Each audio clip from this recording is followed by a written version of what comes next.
Enough about Luka now. It's time to talk about the AD era. Now with AD, the team construction's a bit different. Now instead of relying on offense to win games, it's more about defense. The idea that defense wins championships has been floated out multiple times by the GM Nico Harrison to try and back up this trade, which will never happen, but that's his logic. So we have to buy into defense. If you look at it, the Mavericks have a very promising defensive ceiling. What's up, MFFLs? Welcome back to Bucket Talk. A year after making the NBA Finals and 77 days after the Mavericks traded Luka Doncic, the Mavericks have been knocked out from playoff contention. Stay tuned to follow and watch for a very informative session with me and my co-host Nirvan here over the Mavericks' plans in the offseason to help succeed next year. Okay, so the entire team is flipped over the course of the season. Luka Doncic, gone. Anthony Davis, he's here and he's the guy. And let me get your thoughts on that.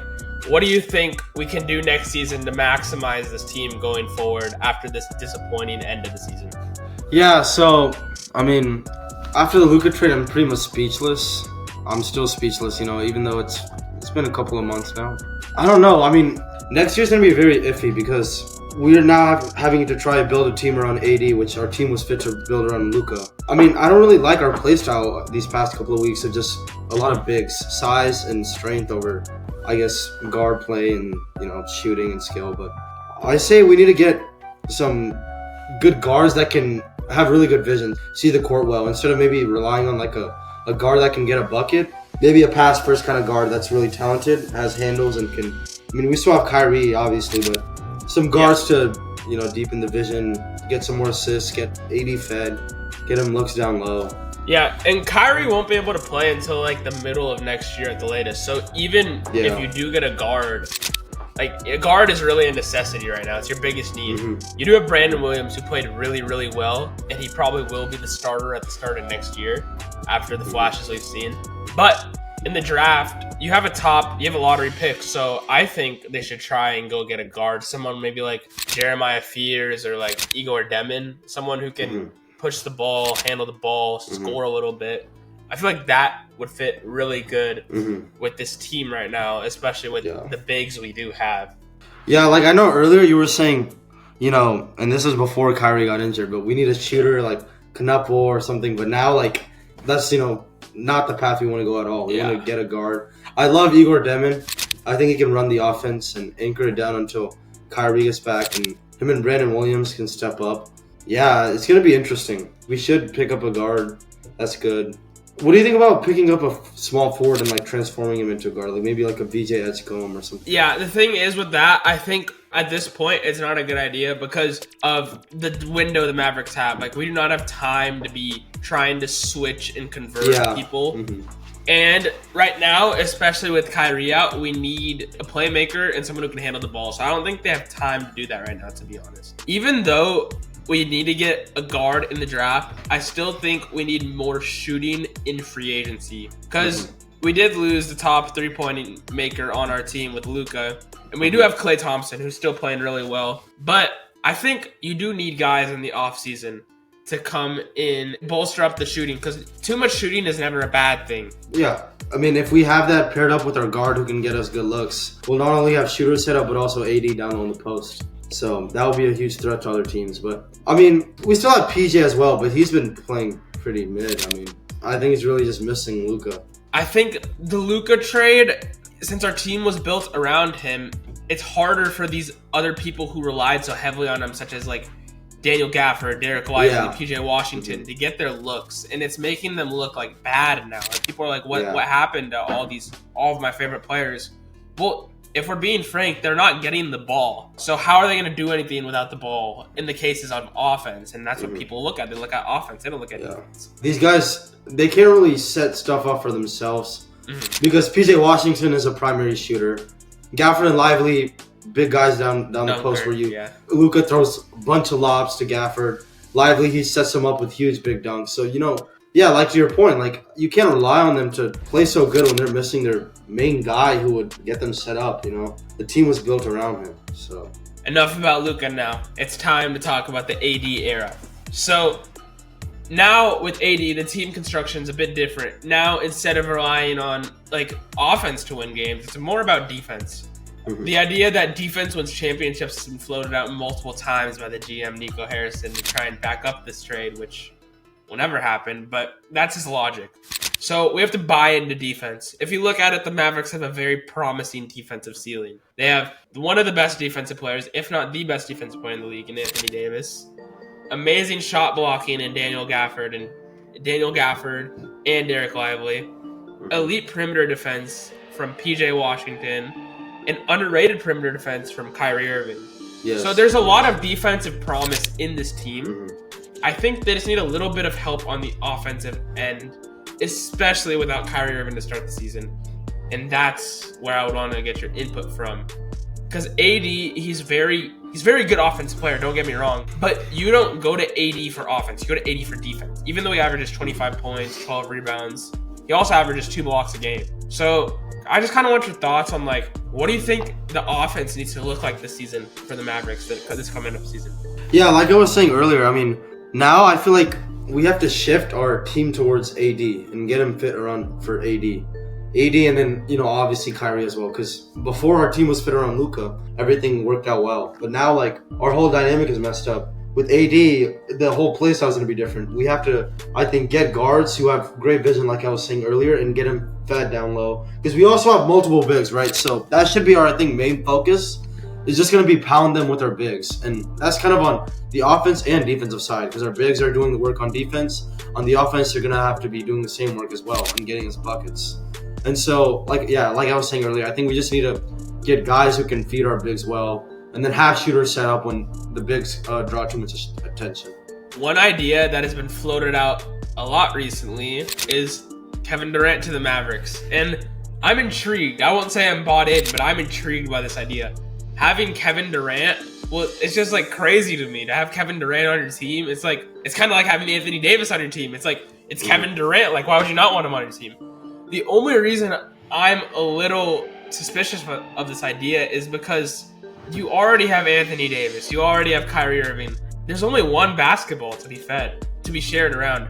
How are all these mouths going to be fed, So I'm very interested at this idea. I just don't know how it'll work. But if they can get that to work, it'll be a scary sight for everyone. And maybe that was Nico Harrison's vision all along, to get Kevin Durant, Kyrie Irving, Anthony Davis on the same team with amazing defense and amazing creation. So, what do you think about that? Yeah, so back to what you were saying, which I agree with mostly, is too many mouths to feed. And I think, look, you have 3 superstars on your team. Both, they're gonna have egos, right? They're all gonna want to score the ball, right?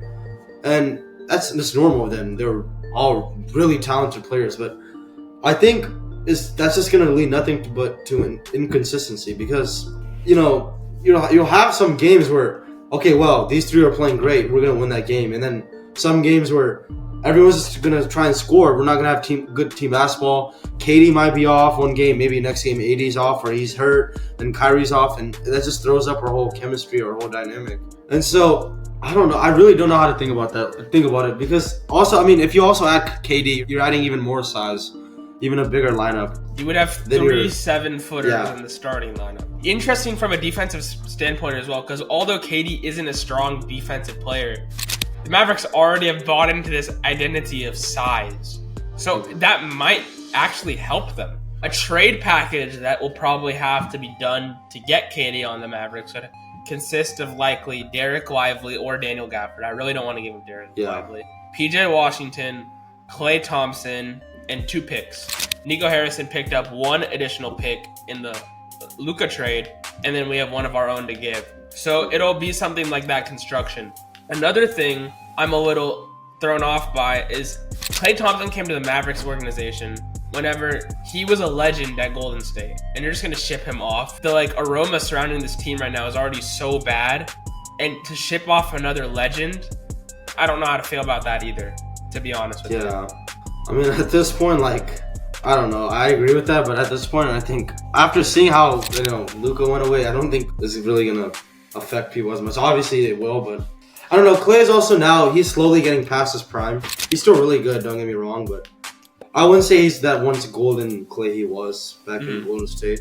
But yeah, it will upset a lot of people. I'll be pretty upset too. I mean, Clay, but I mean, it might need to be done in order to get KD. But to talk about the bigs, I think, I know you said you don't want Lively to get traded, but I think we should trade Gafford because we have AD, right? So that's our main big. Before Gafford was our main big. And then now we have Lively, who's someone really talented, but he's not like the main big, even when Gafford was there. So that 1-2 punch of bigs will be really good.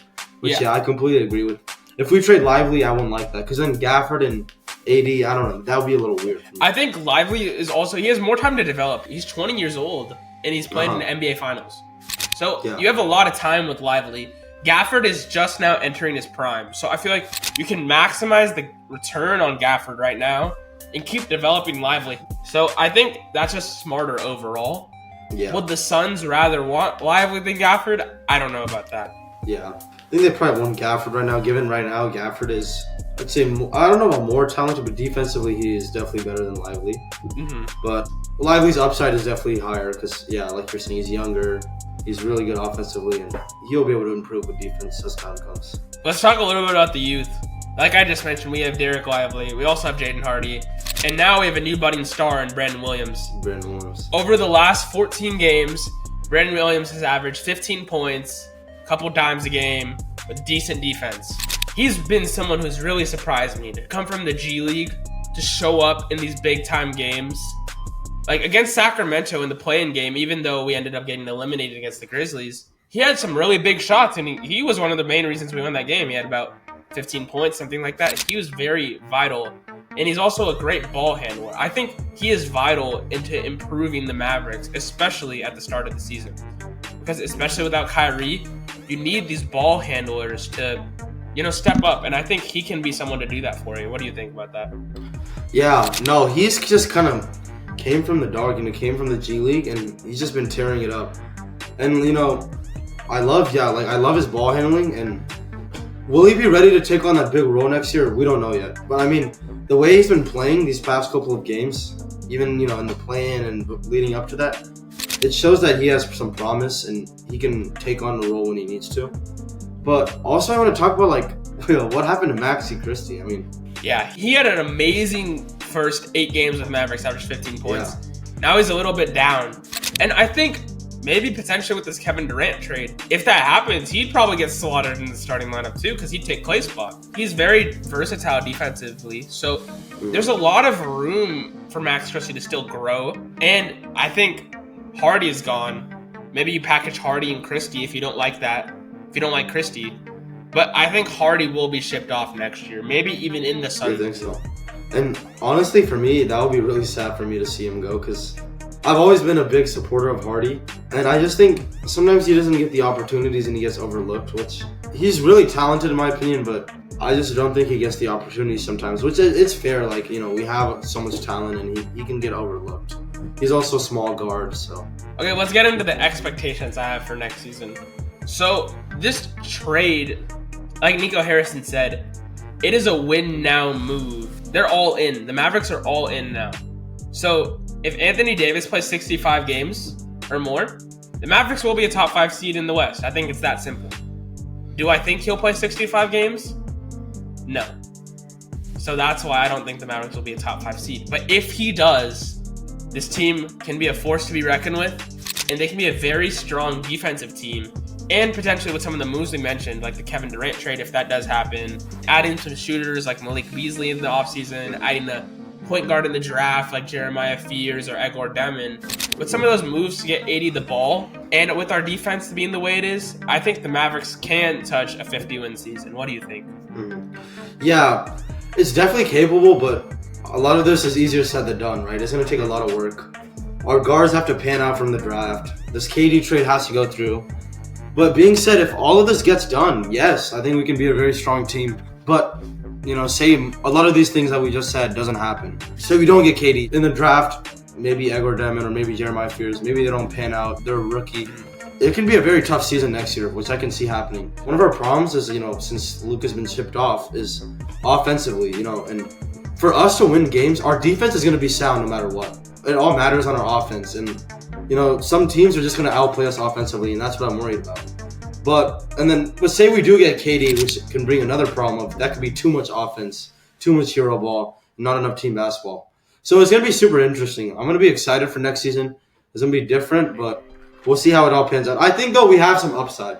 I mean, the win now mentality was supposed to be for this season, which that did not pan out. But hopefully, the next couple of years, our team will be set. It's gonna be interesting. What do you think? I think it can work for sure. I think if we do get Kevin Durant, I think it will work. Just if the Mavericks implement it the right way.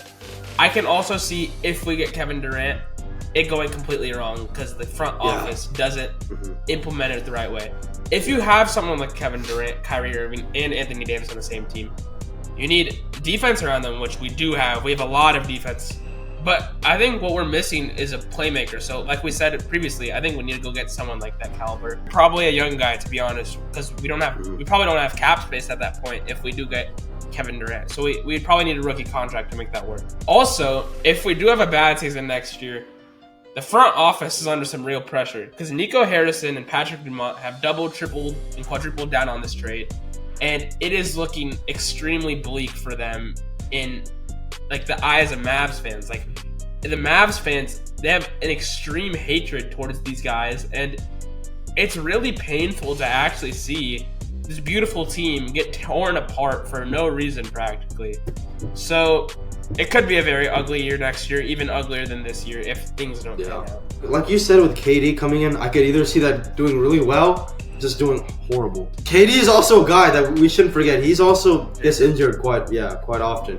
And he's not a young guy either. Him and AD are both they're aging now. It's going to be around like veterans who've been there, but they don't have that young spark, but they're very talented. That'll help in the playoffs, but in the irregular season, it could be a big problem. Yeah. And like I was saying earlier, I could just see the team being very inconsistent.